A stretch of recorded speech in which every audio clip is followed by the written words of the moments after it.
Hi everyone, welcome to the skills tech. और आज इस वीडियो में हम बात करने वाले हैं जावास्क्रिप्ट के लेटेस्ट कोर्स के अंदर। आज हम देखेंगे ऑपरेटर्स को। तो ऑपरेटर्स इन जावास्क्रिप्ट और ऑपरेटर्स इन अदर प्रोग्रामिंग। तो ऑपरेटर्स एक बहुत इंपॉर्टेंट टॉपिक है, सिर्फ जावास्क्रिप्ट में ही नहीं, हर प्रोग्रामिंग लैंग्वेज में। लाइक आपके पास पाइथन है, जावास्क्रिप्ट है, जावा है, सी शार्प है, इसके अलावा और भी जैसे PHP है आपके पास। ऐसे बहुत सारी जो प्रोग्रामिंग लैंग्वेज है हमारे पास, सब में जो है ऑपरेटर्स का एक बहुत इंपॉर्टेंट रोल होता है। ऑपरेटर्स क्या है? आपकी एक स्पेशल सिंबल्स है, या आप कहते हैं आपकी प्रोग्रामिंग कहते हैं कि स्पेशल टाइप है। तो इसे प्रैक्टिकली करके देखते हैं। आपके पास ऑपरेटर्स जो है वो काफ़ी सारे होते हैं, मतलब कि काफ़ी इसमें टाइप्स होती हैं। तो अगर मैं आपको बताऊं, जो हमारे पास इंपॉर्टेंट टाइप्स होती हैं, यानी इंपॉर्टेंट टॉपिक्स में से हमारे पास जो इंपॉर्टेंट टाइप्स होती हैं ऑपरेटर्स में, तो वो होता है सबसे पहले आपके पास होती है अरिथमेटिक ऑपरेटर्स, जिसमें हम मैथमेटिक कैलकुलेशन करते हैं। इसके अलावा हमारे पास होता है assignment operators, bit wise operators, logical operators, comparison operators, और टर्नरी या फिर आप कह सकते हैं यूनरी ऑपरेटर्स, और इसके अलावा स्ट्रिंग ऑपरेटर्स। और ऐसे बहुत सारे मेनी मोड जो है वो ऑपरेटर्स होते हैं आपके पास प्रोग्रामिंग के अंदर। तो मैं अभी फ़िलहाल हम जावास्क्रिप्ट पढ़ लें, तो हम जावास्क्रिप्ट की बात करेंगे। जावास्क्रिप्ट में जो है बहुत सारे जो जो मैंने आपको बताया ऑपरेटर्स होते हैं, ये सब ऑपरेटर्स शामिल हैं। और हम जो है इन तमाम ऑपरेटर्स को हम एक एक करके देखेंगे। जो फंडामेंटल्स हैं और जो इम्पोर्टेंट हैं, उनको हम अपनी इस कोर्स में लाजमी कवर करेंगे।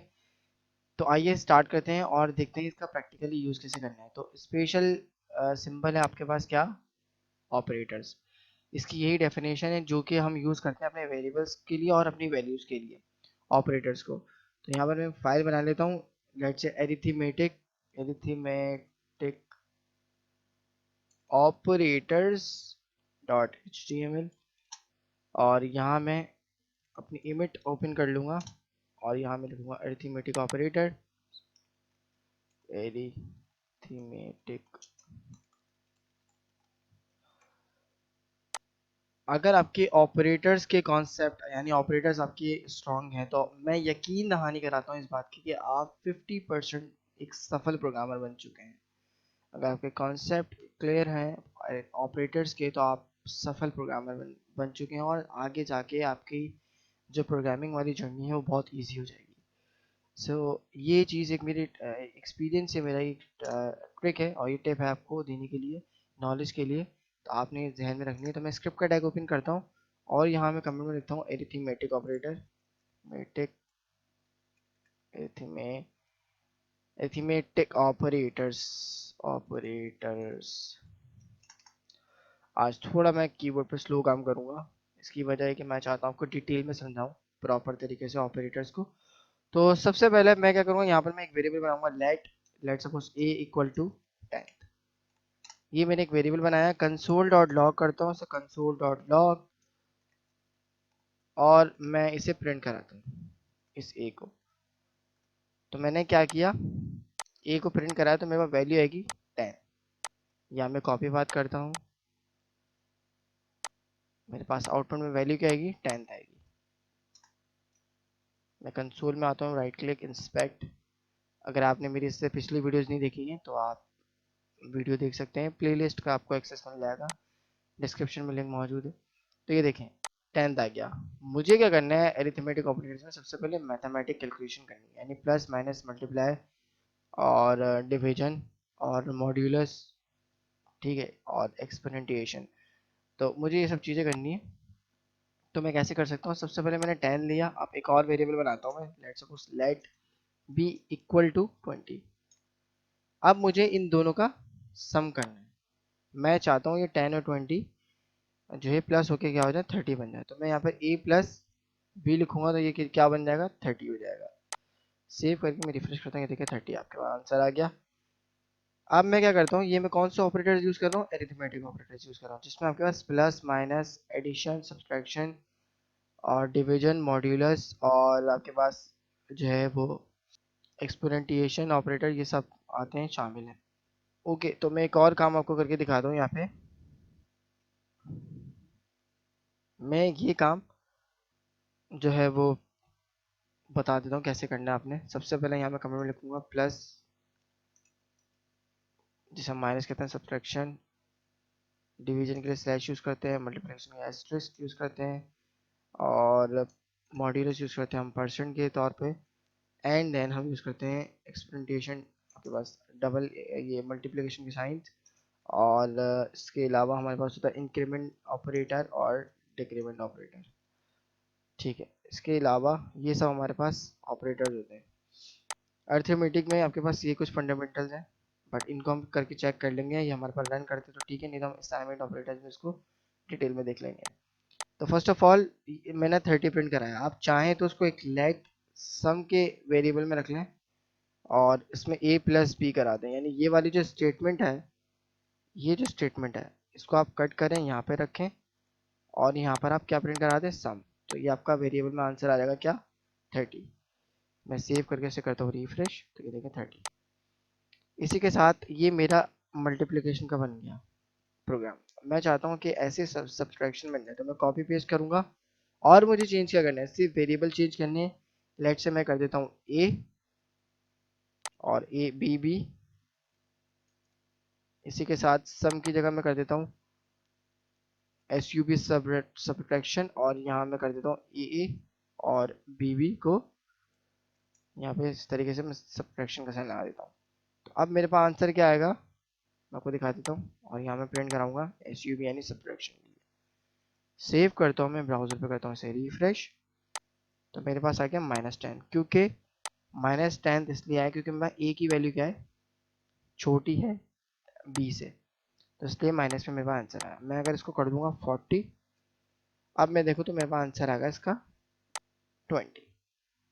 ठीक है, इसी के साथ मैं एक और प्रोग्राम बनाता हूँ अपना, कॉपी करता हूँ, पेस्ट करता हूँ, मैं यहाँ पे वेरिएबल चेंज कर दूंगा, इसको मैं ट्रिपल ए कर दूंगा, इसको मैं ट्रिपल बी कर दूंगा, और इसको मैं कर दूंगा मल्टीप्लिकेशन का MUL,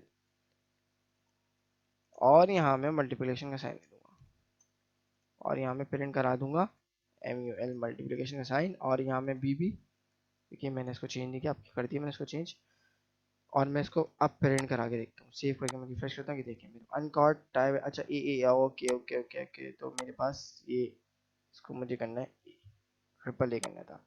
सेव करता हूँ मैं और इसे करता हूँ मैं रिफ्रेश, तो ये देखिए मेरे पास 800 इसका क्या आया, आंसर आया। अब मैंने क्या करना है, मैंने डिवीजन करना है, तो मैं कॉपी करूँगा, इसको मैं यहाँ से पेस्ट करूँगा, यहाँ मैं लिखूँगा XYZ, और यहाँ मैं लिखूँगा ABC, और यहाँ मैं डिवीजन का साइन दे दूँगा, और यहाँ मैं XYZ प्रिंट करूँगा, XYZ लिखूँगा, और यहाँ मैं ABC लिखूँगा, और इसके बाद यहाँ पर मैं लिख दूँगा डिवाइड के लिए DIV। सेव करके मैं करता हूँ इसे रिफ्रेश, और यहाँ पर मेरे पास आंसर आ रहा है। क्यों, अच्छा मेरे पास यहाँ पर मैंने जो है वो मल्टीप्लाई का साइन यूज़ किया हुआ है, तो मैं यहाँ पे मुझे करना पड़ेगा फॉरवर्ड स्लैश जो होता है आपके पास शिफ्ट के साथ, तो ये अब क्या करेगा, डिवाइड करेगा। डिवाइड करने के लिए आप क्या यूज़ करते हैं, फॉरवर्ड स्लैश। मैं सेव करूँगा और यहाँ पे मैं से रिफ्रेश करूँगा, तो ये देखिए मेरे पास आंसर आया इसका 2 डिवाइड होने के बाद। अब मुझे मॉड्यूलस यानी रिमाइंडर निकालना है इस वैल्यू का, तो मैं क्या करूँगा, वैल्यू बल्कि मैं चेंज कर देता हूँ, यहाँ मैं रखूँगा 12, और यहाँ मैं रखूँगा 2, और यहाँ मैं रखूँगा A1, और यहाँ मैं रखूँगा B1। इसको A1 कर देता हूँ और इसको B1, ताकि कन्फ्यूजन ना रहे, और मैं इसको कर दूँगा मोड, तो A1 और B1। अब पेरेंट में क्या कराऊंगा, पेरेंट में कराऊंगा मोड। मॉड्यूलस के लिए मुझे कौन सा साइन लगाना पड़ता है, मुझे लगाना पड़ता है परसेंट का। अब ये जो इसका रिमाइंडर होगा 12 का, वो लेकर आएगा। सेव करके मैं इसे करता हूँ रिफ्रेश, तो ये देखें इसका रिमाइंडर आया 0। अगर मैं यहाँ पे कर दूं लेट सपोज 5, अब देखते रिमाइंडर क्या आता है मेरे पास, 2। मैं अगर इसका कर दूं लेट सपोज 6, तो रिमाइंडर मेरे पास आया 0। जो बीच की वैल्यू बचेगी वो लेकर आएगा। मैं 7 कर दूं तो अब रिमाइंडर क्या आएगा मेरे पास 5, और अगर मैं रिमाइंडर कर दूं 11 तो मेरे पास रिमाइंडर आएगा 1। ओके, इस तरीके से आप जो बचने वाली वैल्यू होगी वो आपके पास आएगी रिजल्ट में। अब आते हैं हम अपने इससे आगे के ऑपरेटर्स पे, एक्सपोनेंटिएशन ऑपरेटर्स पे। इसका हम यूज़ क्यों करते हैं? मैथ्स में आपने स्क्वायर और क्यूब यूज़ किया होगा, तो हम ऐसी कैलकुलेशन बनाने के लिए हम यूज़ करते हैं एक्सपोनेंटिएशन ऑपरेटर का। तो कैसे करते हैं? अगर आपको सिंगल मल्टीप्लाई करना होता है, सिंगल मल्टीप्लिकेशन करनी होती है प्रोग्रामिंग के अंदर, तो आप क्या यूज़ करते हैं? मल्टीप्लाई, सिंगल मल्टीप्लाई यूज़ करते हैं। लेकिन जब आपको स्क्वायर या क्यूब या ऐसी पोजीशन चाहिए होती है तो आप यूज़ करते हैं एक्सपोनेंटिएशन ऑपरेटर। तो कैसे यूज़ करते हैं मैं आपको दिखाता हूँ। तो यहाँ पर मैं लिखता हूँ let suppose let x equal to 10। मैं 10 नहीं लेता, मैं लेता हूँ 5। और इसी के साथ मैं क्या करता हूँ, मैं यहाँ पर करता हूँ कंसोल डॉट लॉग, और यहाँ मैं प्रिंट करता हूँ x को, तो मेरे पास 5 आ जाएगा। लेकिन मैं ये चाहता हूँ कि जब मैं इसके ऊपर ये डबल एस्ट्रिक लगा के, एक्सपोनेंटेशन की जो पहचान है वो डबल एस्ट्रिक है, ठीक है, ये डबल एस्ट्रिक ऑपरेटर है, नॉट एस्ट्रिक्ट, एस्ट्रिस्क।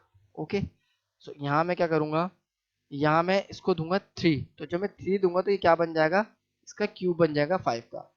तो अगर मैं यहाँ पर आपको दिखाऊँ तो इसका आंसर क्या आएगा मेरे पास, 5 इंटू 5 25, और 25 इंटू 5 मतलब 125। तो ये क्या होगा, इस तरीके से कैलकुलेट होगा जैसे आप 2 का क्यूब निकालते हैं तो 8 आता है आपके पास। तो वो कैसे आता है, 2 इंटू टू, 2 इंटू टू 4, और 4 इंटू टू 8। इस तरीके से आप 5 का जब आप ऐसे क्यूब निकालेंगे तो आपके पास आएगा 125। मैं सेव करके इसे रिफ्रेश करता हूँ तो ये देखें 125 है आपके पास। अगर मैं इसको 2 कर दूं तो मेरे पास आंसर क्या आएगा फिर, 25। मैं जब इसको 2 करूंगा तो स्क्वायर बनेगा, जब 3 करूंगा तो क्यूब बनेगा। अगर आप इसकी वैल्यू बढ़ा देंगे, 4 कर देंगे, तो ये उससे बड़ी वैल्यू पे चला जाएगा। मतलब इसका ये होगा, अब 625 कैसे आया, ये ऐसे आया कि अब जो है फिर ये हो जाएगा 5 इंटू 5 25, 25 इंटू 5 कितना होगा 125। अब 125 इंटू 5 तो 625। अगर आप 5 लगा देंगे तो फिर 625 का इससे फिर मल्टीप्लाई होगा ये, और आगे तक जाएगा, ठीक है। तो 625 हो गया ये। अगर मैं एक और लगा दूं, वैल्यू बढ़ा दूं, 5 कर दूं, तो ये multiply two multiply two multiply इस तरीके से होता जाएगा, और आगे आगे ये प्रोग्राम एग्जीक्यूट होता जाएगा। तो ये देखिए 3125 आया, इस तरीके से एग्जीक्यूट हो रहा है ये। तो मैं क्या कर रहा हूँ कि 5 को मल्टीप्लाई करा रहा हूँ 5 टाइम, यानी कि 5 इंटू 5 25, 25 इंटू 5 125, 125 इंटू 5 तो 625, फिर 625 टू इंटू 5। तो मैं क्या करा रहा हूँ, मेरे पास कितना आंसर आ रहा है, 3125 ये आंसर आ रहा है। तो ये हमारे कौन सा ऑपरेटर था, एक्सपोनेंटिएशन ऑपरेटर। अगर मैं आपको और एग्जांपल इसकी इजी करके दिखाऊं तो मैं यहाँ पर इसको 2 कर देता हूँ, और अब देखते हैं मेरे पास आंसर क्या आता है इसका। मेरे पास इसका आंसर आना चाहिए 32। अगर मैं इसको क्यूब कर दूंगा तो इसका आंसर आएगा 8, और अगर मैं इसका स्क्वायर कर दूंगा तो मेरे पास आंसर आएगा 4, और अगर मैं इसकी पावर दे दूंगा 4, यानी मैं ये आप बेसिकली जो 2 3 4 5 लिख रहा हूँ ये पावर है इसकी, अगर मैं इसको 4 लिख दूंगा तो मेरे पास आंसर आएगा 16। ये देख सकते हैं आप। इस तरीके से आप अपनी मैथमेटिक कैलकुलेशन कर सकते हैं। ये आपके एरिथमेटिक ऑपरेटर्स। अच्छा, इंक्रीमेंट और डिक्रीमेंट ऑपरेटर्स को भी देख लेते हैं एक नज़र। तो यहाँ मैं लिखता हूँ लेट INC यानी इंक्रीमेंट, और यहाँ मैं लिख देता हूँ 10। अब मैं कंसोल डॉट लॉग और यहाँ मैं प्रिंट करूँ 10, और ये 2 प्लस के साइन 10 के बाद, तो क्या मेरे पास आउटपुट में क्या आएगा, मेरे पास आंसर आएगा 10 ही आएगा इसका। ओके, तो मेरे पास क्या आया इसका आंसर? एरर आया, uncaught syntax error, invalid left hand side expression in postfix operation at arithmetic operators .html और लाइन नंबर। ये क्यों आया? क्योंकि ये मेरा ऑपरेटर अभी काम नहीं कर रहा है। इसकी वजह ये है, मैं यहाँ पे लिखूंगा इंक्रीमेंट INC। अब मैं इसको चेक करता हूँ, तो ये देखें मेरे पास आंसर आया 10। अगर मैं इसको उठा के, इस प्लस को उठा के इससे पहले रख दूं अपने वेरिएबल के नेम से पहले, तो अब मेरे पास आंसर आएगा 11। क्योंकि इंक्रीमेंट में क्या होता है, एक आपकी वैल्यू बढ़ती है, और डिक्रीमेंट में क्या होता है, आपका एक वैल्यू कम होती है यानी घटती है। एक इंक्रीमेंट में बढ़ती है और डिक्रीमेंट में घटती है, यानी ऐड होती है और सब्ट्रैक्ट होती है। तो किससे ऐड होगी? 1 से ऐड होगी इंक्रीमेंट में, और डिक्रीमेंट में 1 से सब्ट्रैक्ट होगी। सेव करके मैं ब्राउजर पर रिफ्रेश करता हूँ, तो ये देखिए 11 इसका आंसर आया। तो इसे हम प्री इंक्रीमेंट और पोस्ट इंक्रीमेंट भी कहते हैं। तो ये प्री इंक्रीमेंट ये होता है जो मैंने पहले प्लस लगाया, और पोस्ट इंक्रीमेंट कौन सा होता है कि जो मैंने बाद में लगाया। तो ये नॉलेज की चीज़ है। तो आपने क्या करना है, अच्छा ये पहले इंक्रीमेंट क्यों कर रहा है? ये इसलिए कर रहा है क्योंकि जब मेरा प्रोग्राम एग्जीक्यूट होगा यानी रन होगा, तो ये पहले इसको रीड करेगा। तो जब ये देखेगा इंक्रीमेंट ऑपरेटर, तो ये पहले ही 1 लगा देगा। फिर ये 10 को रीड करेगा, तो इसको आपस में क्या कर देगा, जोड़ देगा। तो क्या प्रिंट करेगा आपके पास? 11। इसी तरीके से अगर मैं डिक्रीमेंट करना चाहूँ, तो मैं इसी वेरिएबल की हेल्प से इसको डिक्रीमेंट भी कर सकता हूँ। कंसोल डॉट लॉग सिंपल, और मैं यहाँ पे कर देता हूँ इसको IN। पहले मैं लिखूंगा डिक्रीमेंट ऑपरेटर के लिए minus minus double hyphen use करूंगा और INC लिख दूंगा। अब मैं इसको करूंगा रिफ्रेश, तो मेरे पास आंसर क्या आएगा? 10। क्योंकि पहले आपके पास वैल्यू क्या थी? ये थी 11, और 11 से 1 कम कर दूंगा तो क्या आ जाएगी आपके पास आंसर? वैल्यू आ जाएगी 10। ओके, सो ये थे आपके अरिथमेटिक ऑपरेटर्स। होप्स हो के मैं उम्मीद करता हूँ आपको पसंद आएगी वीडियो। अगर कोई कंफ्यूजन हो तो आप कमेंट बॉक्स में कमेंट करना मत भूलिएगा। वीडियो को लाइक कर दिएगा। एंड जावास्क्रिप्ट अगर आपने अभी नहीं स्टार्ट की पढ़ना, तो पढ़ना स्टार्ट कीजिए। जावास्क्रिप्ट एक बहुत ही ब्यूटीफुल प्रोग्रामिंग लैंग्वेज है, वेब डेवलपमेंट के लिहाज से भी, और ऐप डेवलपमेंट के लिहाज से भी, और सॉफ्टवेयर डेवलपमेंट के लिहाज से भी, और बाकी अदर चीज़ों के लिहाज से भी जावास्क्रिप्ट एक बहुत ही ज़बरदस्त लैंग्वेज है। तो इसकी जो डेफिनेशन है इंग्लिश में, वो मैं चाहूँगा कि मैं आपको वीडियो में दे दूँ डिस्क्रिप्शन में, क्योंकि मैं ये चाहता हूँ, मेरा एक कॉन्सेप्ट होता है कि मैं आपको हिंदी में जितना आसान हो सके आपको डिलीवर कर सकूँ कंटेंट। बट आपको इंटरनेट से तो इंग्लिश में मिल ही जाता है। तो मैं कोशिश ये करता हूँ कि मेरी जो लैंग्वेज जो मैंने चूज़ की है, उर्दू और हिंदी, तो मैं ये चाहता हूँ कि आपको इसमें मैं प्रॉपर जो है वो गाइड करूँ, प्रॉपर जो है वो बताऊँ। तो मिलते हैं फिर नेक्स्ट वीडियो में। So till then keep learning and keep exploring. Thank you.